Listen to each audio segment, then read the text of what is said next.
There are lives in history that unfold like a perfectly composed symphony, each movement following the last in a predictable and pleasing harmony.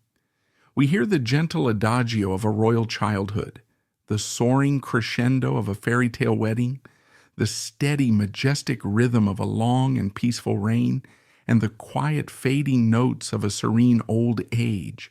We are taught to admire these lives for their stability, for their flawless execution of duty. But these are not the stories that grip the soul, the narratives that haunt us, the ones that reveal the true, breathtaking resilience of the human spirit are the dissonant ones. They are the symphonies interrupted, the lives where a beautiful, lyrical melody is suddenly shattered by the violent, percussive blast of history.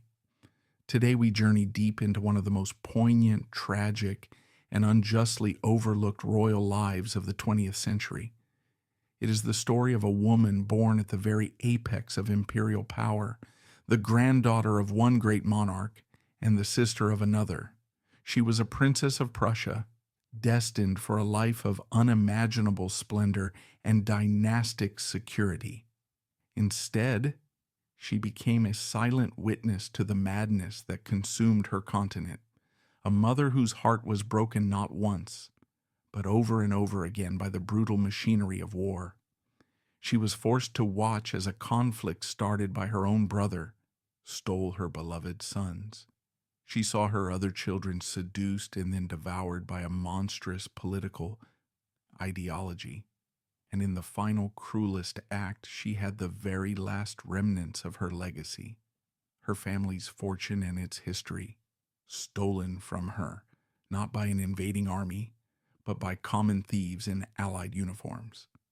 Her reign was not one of peace and ceremony, but one of loss, grief, and a relentless, quiet war against despair.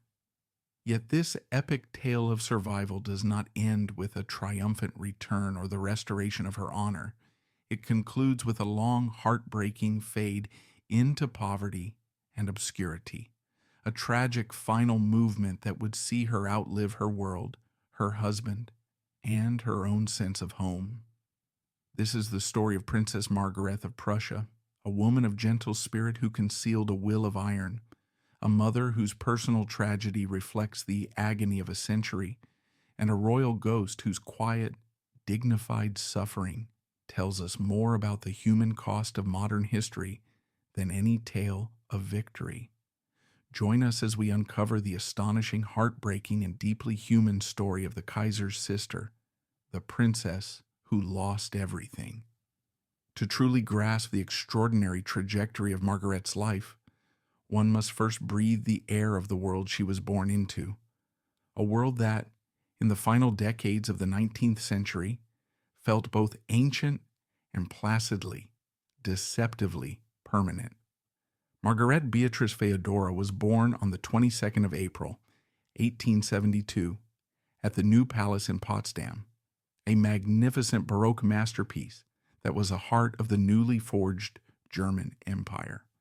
She was born not just into royalty, but into the very epicenter of what historians call the royal cousinhood, that intricate, sprawling, and deeply interconnected web of European monarchies. This was a world of immense, unimaginable privilege, governed by unspoken codes of conduct and the rigid, gilded bars of dynastic expectation. A telegram from Potsdam could reach a cousin in St. Petersburg or London in hours, creating an illusion of a single pan-European ruling family. Yet beneath this veneer of familial unity, the tectonic plates of nationalism and industrial ambition were grinding against each other, creating pressures that would soon tear their shared world apart. Margaret's parentage placed her at the very heart of this continental family. Her father was Crown Prince Friedrich of Prussia, the thoughtful, liberal heir to the German throne. A veteran of the wars of German unification, he was nonetheless a man who yearned for peace, envisioning a Germany modeled on the British constitutional monarchy, a nation guided by Parliament, not just by the saber rattling of the Prussian military elite. Her mother was the formidable and brilliant Victoria, the Princess Royal of Great Britain, eldest daughter of the legendary Queen Victoria. You have to understand, Crown Princess Victoria, or Vicky, as her family knew her, was a force of nature. Raised at the knee of her intellectual father, Prince Albert, she was fiercely intelligent, artistically gifted, and deeply imbued with the liberal constitutional values of her English homeland. Her marriage into the deeply conservative, militaristic House of Hohenzollern was intended to be a bridge between the two great Protestant powers of Europe. In reality, it was a constant, simmering culture clash. Vicky was viewed with suspicion by the powerful Chancellor Otto von Bismarck and the Prussian court, who saw her progressive ideas as a foreign contamination of their martial traditions. The home they created for their 8 children was a fascinating and often fraught anomaly. It was a little pocket of England in the heart of Prussia. Vicky was determined to raise her children to be more than just rigid Prussian royals. She encouraged a love for art, literature, and intellectual debate. Their household was a place of relative warmth and emotional expression, a stark contrast to the cold, formal etiquette that defined most royal upbringings of the time. Yet, outside the palace walls, their children were heirs to a nation that increasingly valued discipline, obedience, and the unquestioning authority of the military. This internal conflict would shape the destiny of all the children, most notably the eldest surviving son, Wilhelm, who would become the last German emperor. Born with a withered left arm, a disability he struggled to conceal his entire life, Wilhelm overcompensated with a brash, arrogant, and aggressive demeanor that would come to define his reign. He rejected his mother's English liberalism, embracing the most reactionary elements of the Prussian aristocracy, a decision that would have catastrophic consequences. Within this complex family dynamic, Margaret's personality flourished as a soothing balm. As the youngest of the 8 children, she was affectionately nicknamed Mossy by her family. The name fit. Where her older siblings could be boisterous and demanding, Mossy was known for her gentle, easygoing, and deeply peaceful nature. She was the one who smoothed over arguments, who listened patiently, and who moved through her privileged world with a graceful, composed step. She was said to be the most popular of the siblings, both among her family and the household staff. She adored her liberal-minded father and was particularly close to her mother, absorbing her Anglophile sensibilities and her deep love for her grandmother, Queen Victoria. Her childhood was a whirl of happy, chaotic family gatherings at Windsor Castle and Balmoral in Scotland. These trips were more than just holidays. They were formative experiences that reinforced her identity as part of a larger, international family. This profound connection to England was the source of her greatest joys, but it would later become a source of unimaginable pain, placing her on the opposing side of a catastrophic family feud. This idyllic childhood was taking place against the backdrop of immense historical shifts. The German Empire, unified by blood and iron under Chancellor Otto von Bismarck, was the dominant power on the continent. Its industrial might and military prowess were unparalleled. For a time, it seemed as though the liberal dreams of Margaret's parents might come to pass. In March of 1888, her grandfather, Kaiser Wilhelm I, died, and her beloved father ascended the throne as Emperor Friedrich III. A new, more progressive era for Germany seemed to be dawning. A collective sigh of relief went through the liberal circles of Europe. But this was a hope that would be brutally extinguished. Friedrich was already dying of throat cancer. His reign lasted a mere 99 days. His death was not just a personal tragedy for his family, it was a turning point for Germany and for the world. Known as the Year of the Three Emperors, 1888 saw the death of one monarch and the tragically brief reign of another, paving the way for a third whose temperament was dangerously unsuited for the times.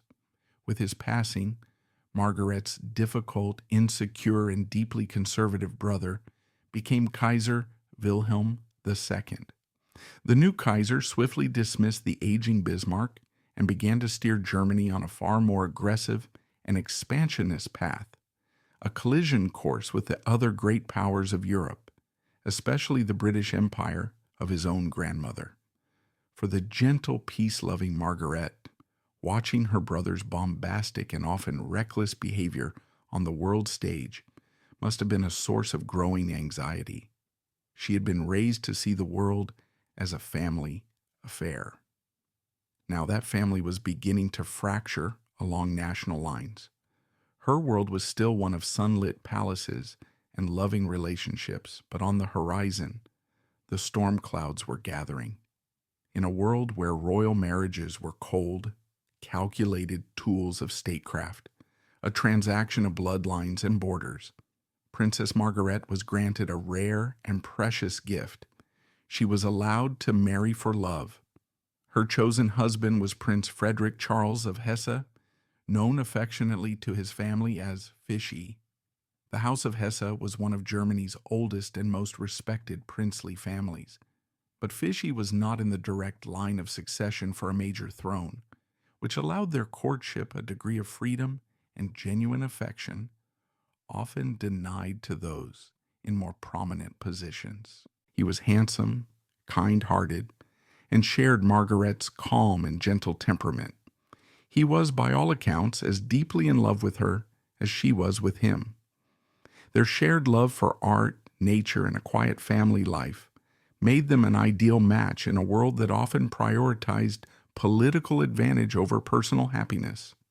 Their connection wasn't an accident of a single ballroom encounter. It was nurtured within the close-knit world of the European cousinhood. They had known each other for years, their families moving in the same orbits. What began as a youthful friendship blossomed into something deeper, a quiet understanding that required few words. Fishy, an intelligent and thoughtful man, was captivated not just by Margaret's serene beauty, but by her quiet wit and the profound kindness that radiated from her. In the often stifling atmosphere of the Prussian court, surrounded by the rigid formality of her brother's circle, Margaret found Fishy's unassuming nature to be a breath of fresh air. He saw her not as the Kaiser's sister, a political pawn, but as Mossy, the warm-hearted woman she truly was. For a princess whose life was largely mapped out for her, the freedom to choose her own partner, to follow her own heart, was the greatest liberty she could have imagined.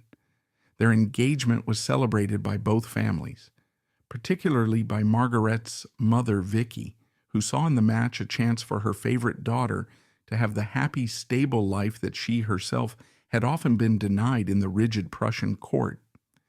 Vicky's own marriage, while a deep love match, had been fraught with political intrigue and personal sorrow. For her youngest, Mossy, she simply wanted peace.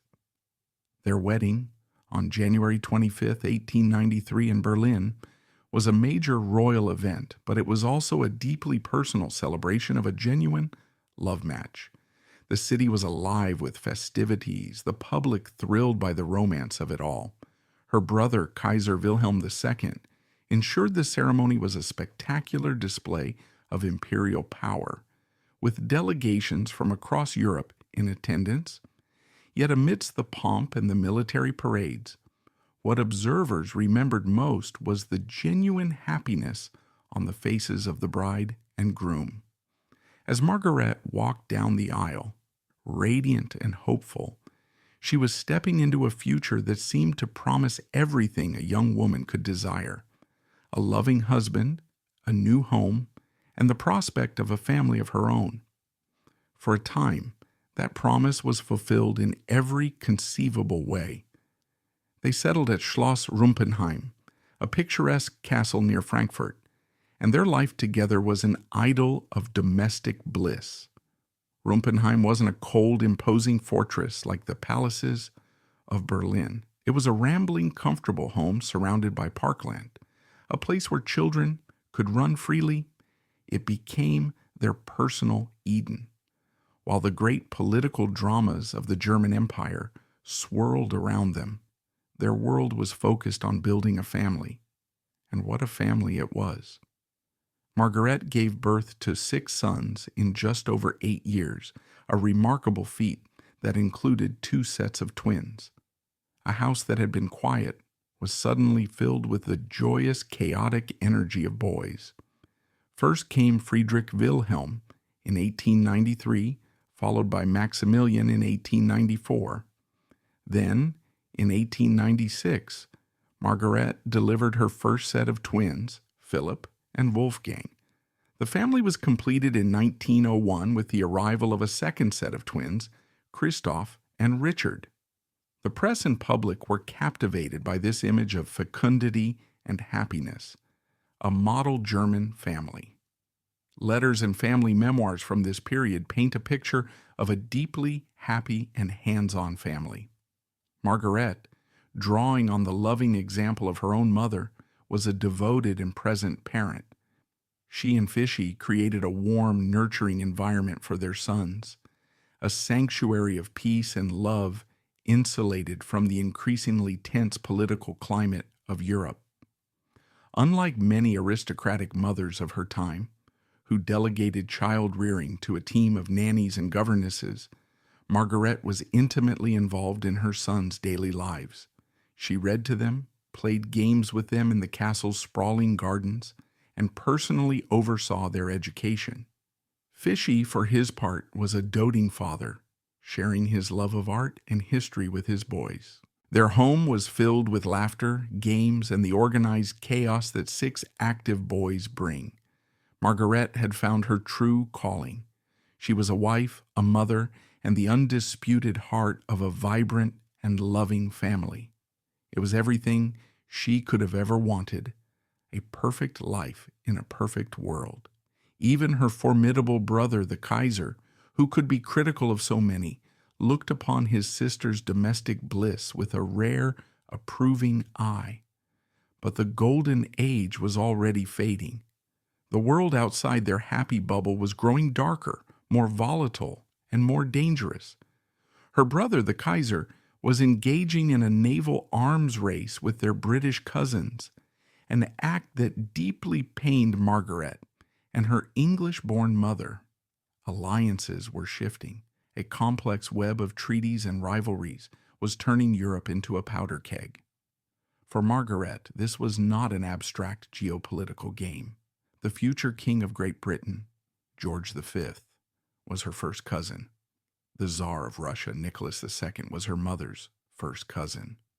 A war would not be a conflict of faceless enemies. It would be a family feud on a monstrous continent-spanning scale, a cousin's war.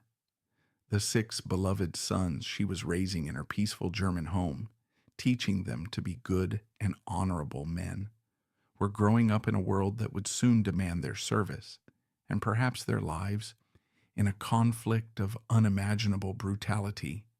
The fairy tale was about to end, and a mother's worst nightmare was about to begin. In the sun-drenched summer of 1914, the world that Princess Margaret had known her entire life was set ablaze. The assassination of Archduke Franz Ferdinand in Sarajevo acted as the spark, igniting the complex tangle of alliances that had been building for decades. One by one, the great powers of Europe, led by the feuding cousins who ruled them, declared war on one another. Germany, under the leadership of Margaret's brother, Kaiser Wilhelm II, marched into Belgium and France. Russia mobilized to defend its Serbian allies. Great Britain, honoring its treaty to protect Belgium, declared war on Germany. The Cousins' War had become a horrifying reality, For Margaret, this was not a distant political event to be read about in the newspapers. It was an intimate, personal catastrophe. Her husband Fishy and her eldest sons, filled with the patriotic fervor that swept across the nation, eagerly joined the German army to fight for their Kaiser, their uncle.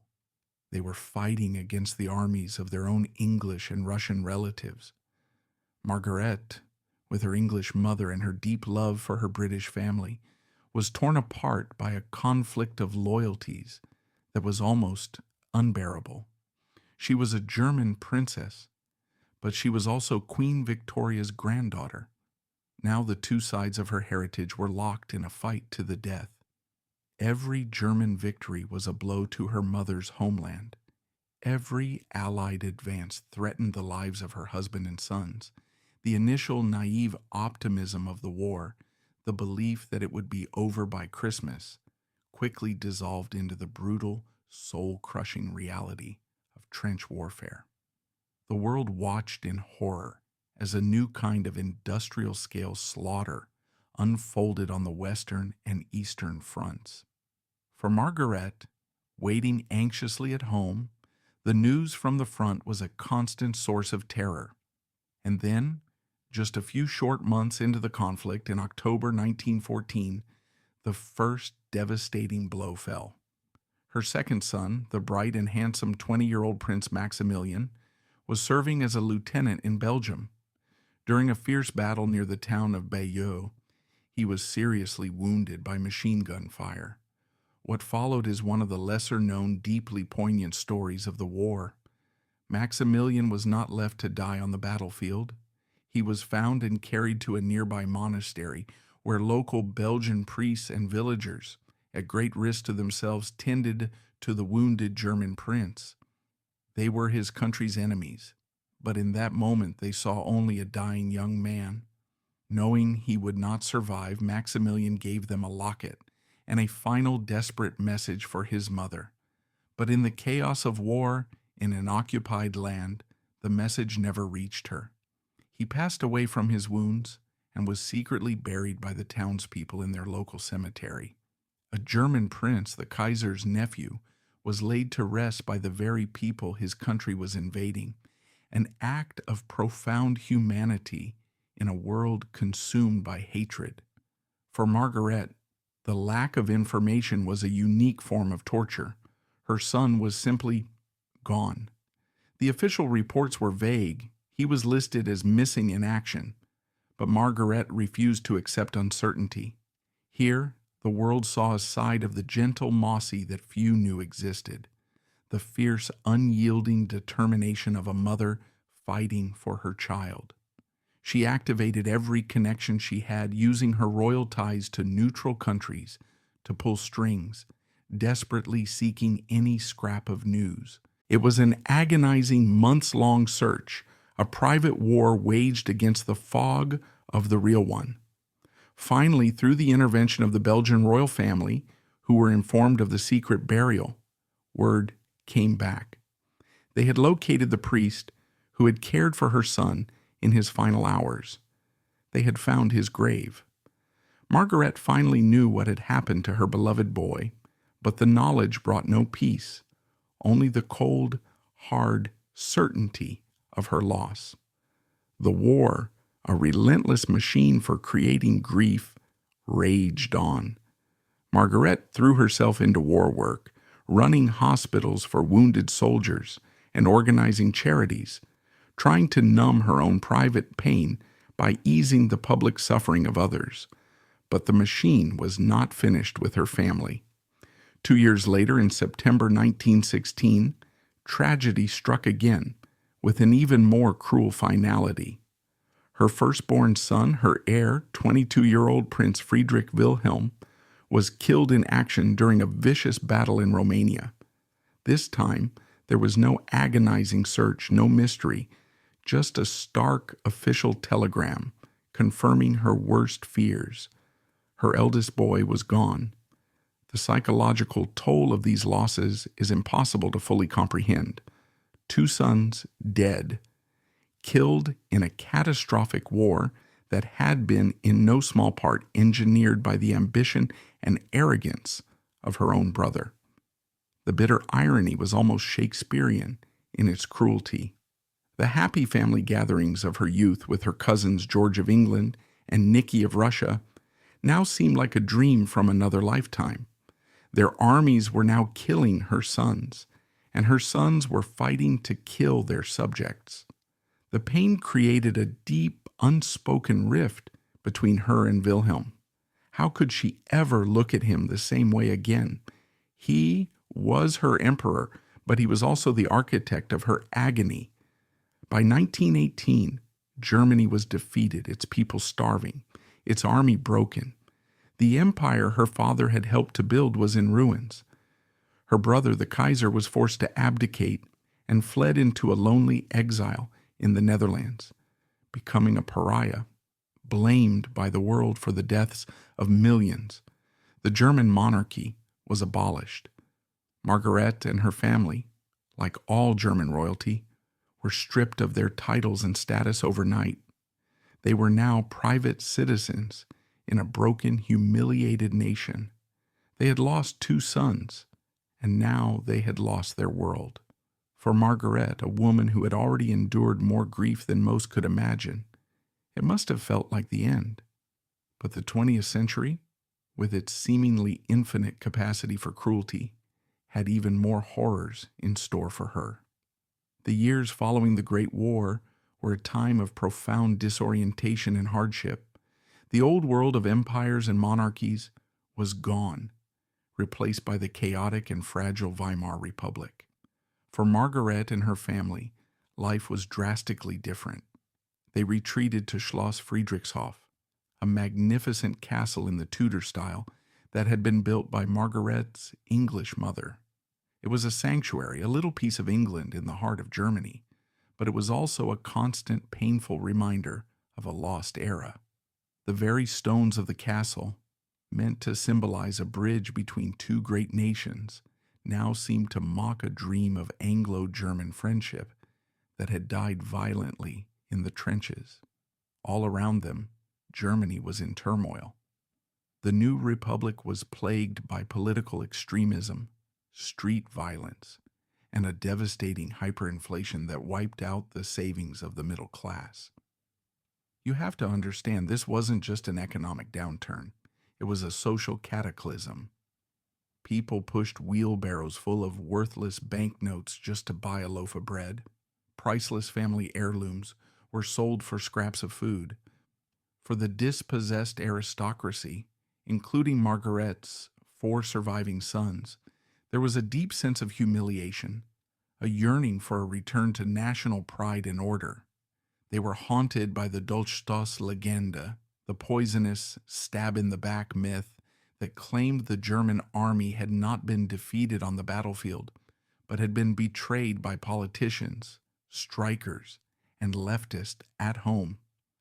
This narrative, though false, was incredibly powerful, fueling a thirst for revenge and a desperate desire for a strong man who would erase this national shame. They had been raised to believe in tradition, in monarchy, in Germany's inherent greatness.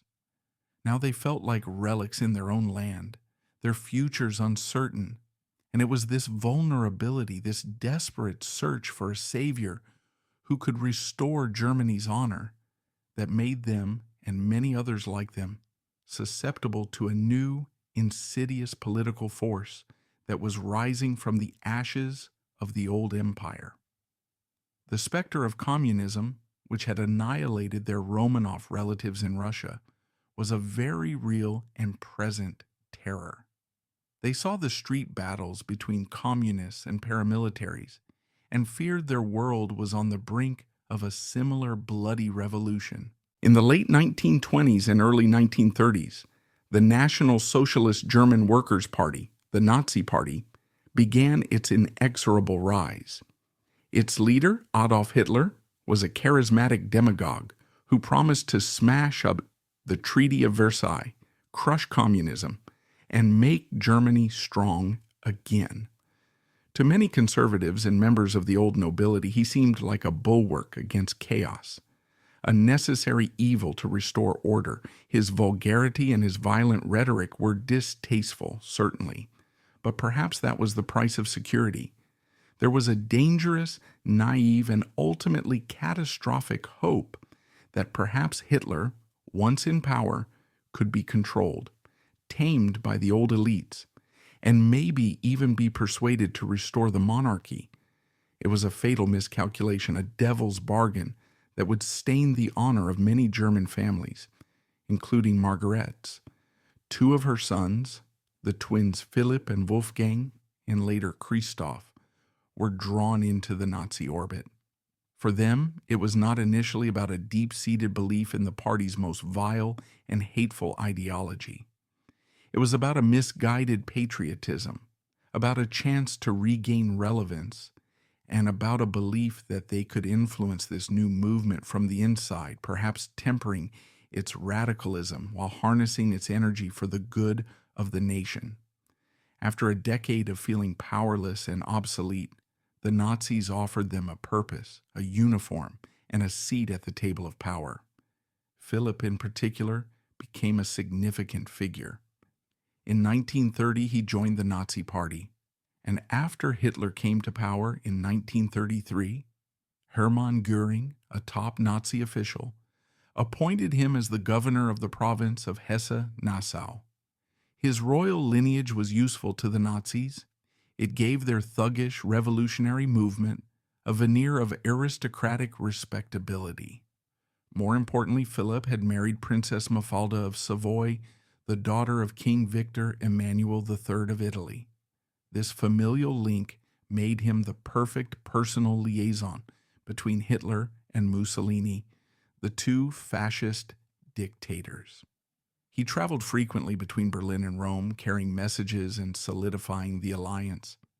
He was, for a time, a trusted member of Hitler's inner circle, often dining with the Führer and using his refined artistic taste to help Hitler and Göring acquire art, some of it looted, for their vast collections.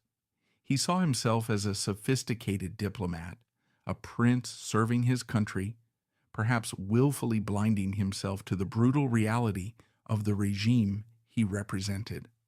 Her younger son, Christoph, also enthusiastically embraced the new regime, perhaps with even greater ideological conviction. He joined the SS, eventually rising to a high rank, and worked within the research ministry of the Luftwaffe, Germany's Air Force. He married Princess Sophie of Greece and Denmark, a sister of the future Prince Philip, Duke of Edinburgh, which once again entangled the royal houses of Europe in Germany's dark ambitions. For a younger son in a large family, the Nazi Party offered a clear path to importance and authority, a chance to become a man of action in a movement that promised national rebirth. We have few records of what Margaret, now an aging matriarch, thought of her son's political affiliations. She was a private woman from an era where women, even royal ones, rarely challenged the decisions of their husbands or sons publicly.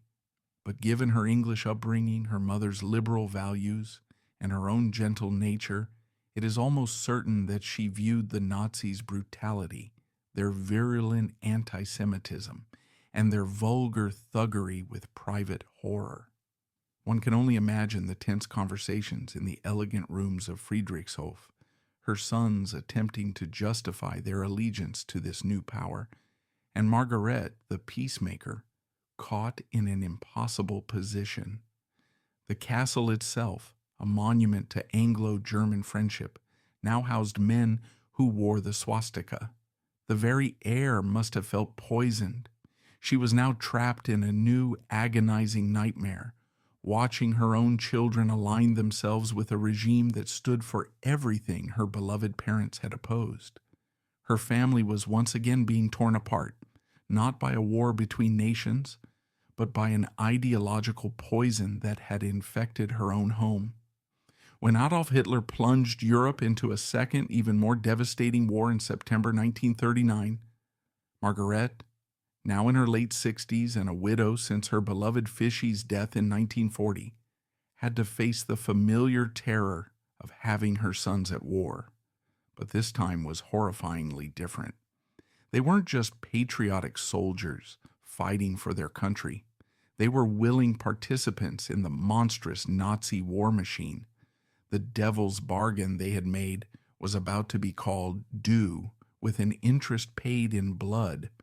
The true nature of the Nazi regime, its absolute paranoia, and its cannibalistic tendency to devour its own, soon became terrifyingly clear.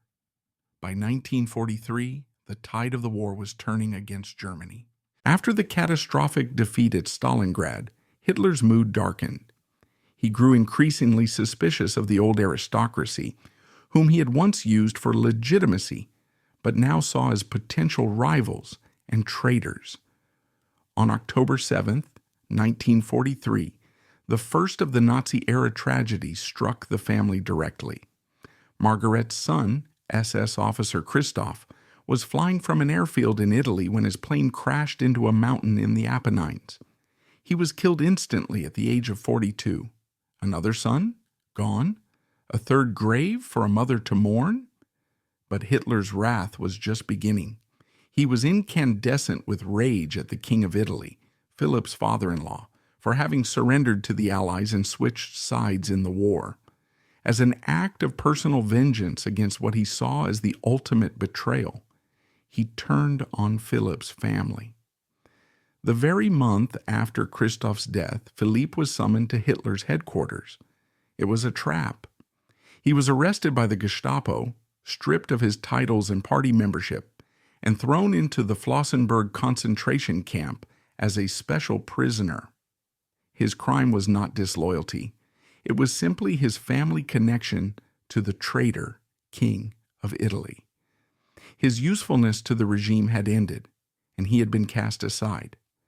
The fate of his wife, Princess Mafalda, was even more horrific, a story of calculated cruelty that stands as one of the great tragedies of the war. She was lured to the German embassy in Rome under the cruel pretense that she was to receive a phone call from her husband.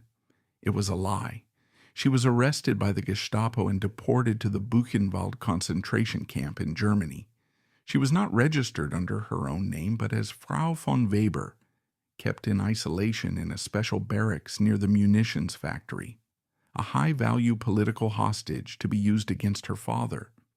In August of 1944, the Allies carried out a massive bombing raid on the munitions factory inside Buchenwald. Mafalda's barracks was hit, and she was buried in rubble up to her neck, suffering severe burns and a shattered arm. The camp's medical facilities were barbaric. After 4 days, she was finally taken to the camp brothel, which served as a makeshift infirmary. The camp surgeons, with their crude equipment, operated on her, but delayed amputating her gangrenous arm for too long. She bled profusely and never regained consciousness.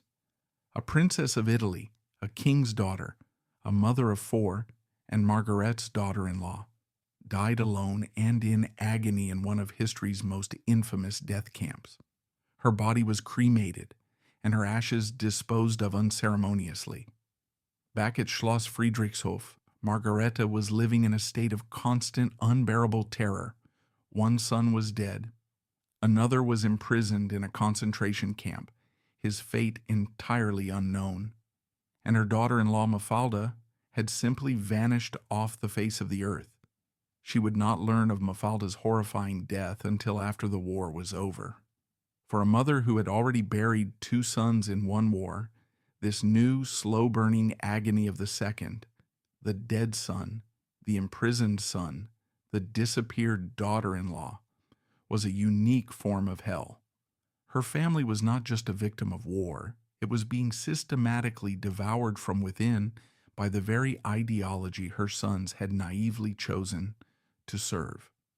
When the war in Europe finally ended in May 1945, Germany was a nation in ruins, a physical and moral wasteland.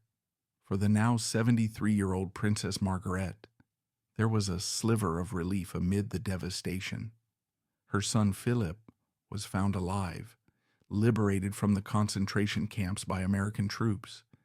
But he was a skeletal, broken man, both physically and spiritually. And soon, the terrible, detailed news of his wife Mafalda's death in Buchenwald reached the family, a final horrifying confirmation of their worst fears. Margaret was now a widow who had lost 3 of her 6 sons and a daughter-in-law to the violent convulsions of her century. Her country was destroyed, her family shattered and forever stained by its association with the Nazis. All she had left was her home, Schloss Friedrichshof, and the precious heirlooms that represented her family's long and storied past, a tangible link to a better, more noble world. But even that last sanctuary was to be taken from her. The American occupying forces requisitioned the magnificent castle to serve as an officers' club and recreation center. Margaret and her family were relegated to a few small rooms in a wing of the building, forced to live as tenants in their own home while the victors partied and relaxed in her mother's grand state rooms. It was a daily humiliation, but a far worse betrayal was to come. Before the Americans arrived, Margaret and her daughter-in-law, Princess Sophie, Christoph's widow, had made a fateful decision. They gathered the family's most valuable possessions, the legendary Hesse crown jewels. This was a collection of breathtaking historical and monetary value, containing pieces that had belonged to generations of German princes, and even heirlooms from Queen Victoria herself. To protect them from looters in the chaotic aftermath of the war, they placed the jewels, worth over $2.5 million at the time, a staggering sum that would be equivalent to tens of millions today, into a zinc-lined chest. They then secretly buried the chest in a subcellar of the castle, walling it up behind a false partition. They trusted it would be safe there until they could reclaim their home and their lives. But secrets in a house full of soldiers have a way of getting out. The American officer placed in charge of the club, a charismatic but deeply corrupt major named Jack Durant, and his lover, a female captain named Kathleen Nash, heard rumors from the castle staff about a hidden treasure. Driven by greed, they began a systematic search. On a dark night in November 1945, they found the freshly plastered wall in the cellar, broke through it, and discovered the zinc box. What happened next was not an act of war. It was an act of calculated, ruthless vandalism. Over the next few weeks, Durant, Nash, and a colonel they recruited into their conspiracy systematically dismantled the treasure. This was not a simple theft. They took the priceless historical artifacts to their rooms, and using pliers, screwdrivers, and pocket knives, they pried the magnificent diamonds, sapphires, rubies, and emeralds out of their historic settings. Tiaras that had graced the heads of princesses were snapped and broken. Bracelets worn by generations of royalty were bent and destroyed. They mailed the loose stones back to the United States in plain government mailers or sold them on the black market. The historic gold and platinum settings, now rendered worthless to them, were carelessly tossed away or hidden in the castle grounds. They were not just stealing jewels, they were methodically erasing history for profit. For months, Margaret had no idea. She believed her family's last great asset, their financial lifeline for the future, was safe beneath the feet of the celebrating officers. The theft was only discovered in early 1946, when the family was finally permitted to retrieve their property. They went to the cellar, broke down the wall, and found an empty hole. The devastation was absolute. A massive investigation was launched by the U.S. Army's Criminal Investigation Division. Eventually, the sordid details came to light, and Durant, Nash, and their co-conspirator were caught, court-martialed, and sent to prison. But it was a hollow victory for Margaret and her family. Only about 10% of the value of the jewels was ever recovered.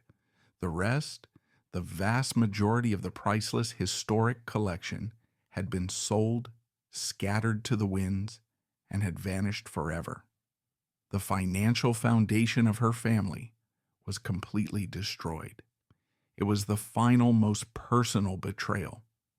She had survived 2 world wars, lost 3 sons to conflict and ideology, but it was common thieves in the uniform of her mother's allies who dealt the final crushing blow, stealing not just her fortune, but her family's past. The last years of Princess Margaret's life were a long, quiet postscript to a story defined by noise and trauma. She lived in a state of genteel poverty, a shadow of her former self, within the vast echoing rooms of Friedrichshof, which was eventually returned to the family, though its treasures were gone. The joyous laughter of her own 6 sons had been permanently replaced by the quiet footsteps of the grandchildren left behind. Children who had lost a father to a plane crash, or whose father had returned from a concentration camp a broken man, or whose mother had been murdered in Buchenwald. She dedicated herself completely to them. This woman, who had been raised to be a princess of Europe's most powerful empire, a woman who had conversed with queens and emperors, became simply a grandmother. Her final, most important role was to provide a measure of stability, love, and continuity in a world that had offered her family none. She was the last living link to a vanished era, a world of imperial splendor, of grand balls, and intricate family ties that had once held a continent together. What must she have thought in those final quiet years, sitting in the castle her English mother had built? Did she think of her gentle liberal father, the Emperor of 99 Days, whose early death had set Germany on its disastrous course? Did she think of her domineering, exiled brother, the man whose ambition had cost her 2 beloved sons? Did she dream of the faces of her lost boys, Maximilian and Friedrich Wilhelm, cut down in their youth, and Christoph, a victim of the regime he served? Her life is a story of almost unbearable contradictions. She was a German princess who deeply loved England, a devoted mother whose sons were killed in her brother's war, a royal matriarch who watched her other sons embrace a common demagogue only to be destroyed by him, a woman of immense inherited wealth who died with almost nothing to her name. She represents the intensely personal cost of history's great impersonal forces. She wasn't a politician, a diplomat, or a general. She was a wife and a mother, and her family became a battlefield where all the tragedies of the 20th century were fought, lost, and mourned. Yet through it all, she endured. This is perhaps the most astonishing part of her story. She never wrote a bitter memoir. She never publicly condemned her brother or her sons. She never gave interviews detailing her suffering. She bore her almost unimaginable grief with a quiet, steely dignity that was, in its own way, a profound form of resistance. It was a resistance against despair, against bitterness, and against the overwhelming tide of loss that had defined her existence. She found her final purpose not in a crown or a title, but in the simple human and heroic act of caring for the next generation, of trying to piece together the fragments of a family that had been systematically shattered by history. Princess Margaret passed away on January 22, 1954, at the age of 81. She was buried in the family crypt near the castle that had been her home and her prison. Her death did not make global headlines. To the world, if she was remembered at all, it was as a minor historical footnote, the quiet sister of the infamous last Kaiser. But to those who know her story, her passing marked the end of an extraordinary life and the silencing of a voice that had witnessed the heights of imperial splendor and the deepest, darkest depths of personal loss. The life of Princess Margaret is, in the end, an unfinished symphony. The final triumphant movement, the peaceful reign as a beloved elder stateswoman, the return to a grateful nation, was never written. Her story concludes not with a crescendo, but with a long, melancholic fade, a life of immense promise and quiet service that was derailed and ultimately crushed by the brutal machinery of history. But to view her life solely through the lens of this tragedy is to miss the staggering scale of her strength. It is to fail to appreciate the profound truth her story reveals, that a person's significance is not measured by the titles they hold or the victories they achieve, but by the dignity with which they bear the unbearable. Margaret's stage was her family's and her nation's darkest hour, and in that darkness she shone with a quiet, unwavering light. Her life challenges our very definition of royal greatness. She was a woman who was denied a throne, yet who embodied the highest ideals of duty and grace. She was a princess who was forced to become a prisoner in her own home, yet who transformed her losses into a testament of maternal love and personal fortitude. She was a wife and mother who fought to protect her family's spirit, and in doing so, preserved the moral core of its legacy. Her story is a stark and necessary reminder that history is not just a grand pageant of kings, generals, and statesmen.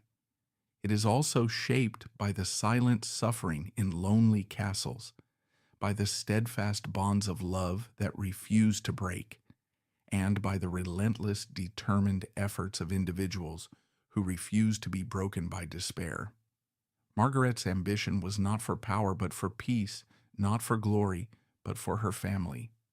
Her crown was not made of gold and jewels; those were stolen from her. It was a crown forged in duty, sacrifice, and an unbreakable love for the people and the life that had been so cruelly taken from her. In remembering her, we are forced to look beyond the glittering fairy tale and confront the messy, painful, and far more heroic reality. We see a woman of immense strength, profound grace, and heartbreaking vulnerability.